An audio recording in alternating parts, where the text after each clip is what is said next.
अरे पापा गाली कहा दे रहे हैं? आप ही ने तो कहा था पहले कुछ बन जाओ उसके बाद शादी करा देंगे। साला बाप पेट बनेगा।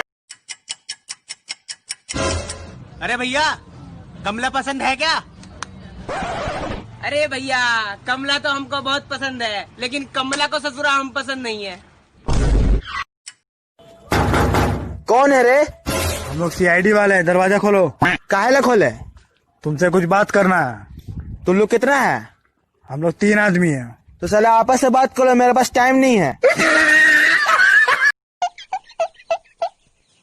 हाँ तो भैया सरकार दारू बेचकर गेहूं चावल बांट रही है और ये इंसान लोग गेहूं चावल बेचकर दारू खरीद रहे हैं। वाह भाई मस्त सिस्टम है। जब तक बेटा मम्मी बोले तब तक बेटा तेरा है। अब तेरा बेटा डार्लिंग बोले अब तेरा बेटा मेरा है। बेटा बेटा ना कर सासू अब तेरा बेटा मेरा। अरे पार्टनर ऐसा काहे मुंह लटकौला बड़ा हो है?